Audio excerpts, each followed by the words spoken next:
Hey Royals fans, it's the voice of the Royals, Dylan Coyle, here to tell you about what we have in store for tonight's game against the Norfolk Admirals at 7 o'clock. It's Happy Hour Friday, half off domestic beers from 6 to 7 o'clock. It'll be a good way to get your fill before the puck drops. There's a giveaway. Ice Angels poster. They're also going to be signing autographs at the end of the game. And you can get your 4 for $48 deal. 4 tickets, 4 burgers, and 4 sodas, all for $48. It's a great way to catch the game.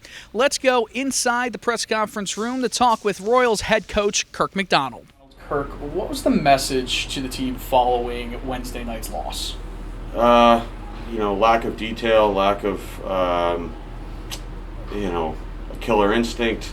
Really, we outplayed them for 90% of the game, and we turned our brains off for 10 minutes, and it cost us. And the frustrating thing is I think that's been a common thing throughout the first 7 games, is we control 75% or more of games, and then we just let teams back in. Obviously, Norfolk's had 4 come from behind games this year where they've either won or gotten a point, being down 2 goals or 3. So we need to be better. Like, we did a lot of good things, but when we do bad stuff, it's really, really, really bad. So if we can just be kind of average for those 10 minutes instead of awful, I think we'll be fine. So, because the other 90% of the game, or whatever I should say, not 10 minutes, but the other 10% of the game, we got to clean up. But 90% of the time, we're playing really good hockey. So it's just a matter of dialing it in for the full night. As coaching staff, trying to get that 10% dialed in, what can you do to kind of encourage the guys to go all out right then? We'll just keep, we did video yesterday of the stuff we need to clean up. It's not a skill thing. I don't even know if it's a work ethic thing. It's attention to detail. It's our brains being turned on for the whole game. We had a couple breakdowns where we get 3 guys caught down low in the O-zone, and it just leads to a 180-foot line rush with no back pressure. That's tough. Usually you'll see if you have a good F3 in the O-zone, you end up creating offense off that guy. That defensive posture leads to offense. It's not just stagnated, because if you're on the wrong side of the puck, you actually end up costing yourself offense and defense. So it's a double whammy, and I think that's the biggest problem. We ended up on the wrong side of the puck a couple times. Didn't manage it through the neutral zone. Again, these aren't skilled things. It's not work ethic things. It's decision making, and that's doing the right things with our brains, putting pucks to areas where we can get it back. And then you'll see more and more the ice tilts in our favor. Earlier in the week, it was Matthew Strome. Now it's Charlie Girard being recalled by Lehigh Valley. Does that kind of put in that next man up mentality with the team?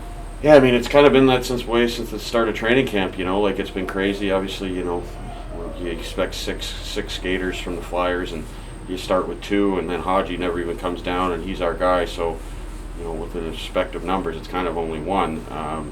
In that respect. So credit to our group, and our depth. We've done a good job, and the guys that have gotten opportunities because of the lack of guys being here. There's injuries in Philly, Kevin Hayes, those guys, injuries in Lehigh. That's hockey, can't do anything about it, but it's credit to the guys that are here. We found ways to get points.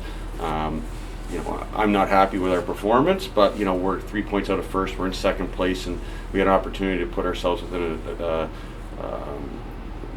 a position to catch Newfoundland next weekend if we take care of business tonight and tomorrow. So it's credit to some of these guys, especially on D. They're young, and you can see them getting better every game. And Cam Strong's coming to the lineup. Coop, new guy Mike Cornell have been really good, and Bakes, Winnie, Pritch, Losey, Frank. Frank's missed a few games, but I know I'm missing people, but we found ways, and we're grinding along right now, and just keep getting points. And I think there's a really good opportunity this weekend to get back on the horse. And like I said, if our attention to detail is good tonight, we'll be fine. But that's kind of, I think, the missing piece at the moment. You made the trade for Mike Gornall earlier in the week for futures. So what did you see in him? Only a few games professionally so far. Obviously, with your alma mater, RPI, that little connection. He had some chances to win the game late on Wednesday. Yeah, he played well. The one thing, I think he's pretty simple. He wants to be physical in the forecheck, which I think we're lacking a little bit.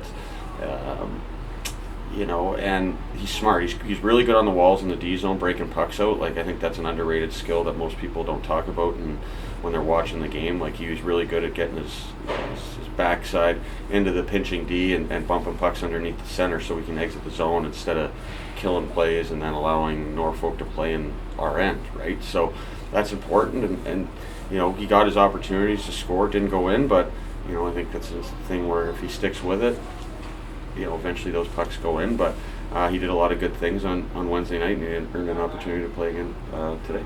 Awesome. Thanks, Kirk. All right, guys. Thank you. We appreciate Kirk spending the time to talk to us a little bit about what's in store for the team tonight. Can't wait to see all of you guys come through. Season ticket holder doors open at 5:45. All general ticket doors open at 6 o'clock.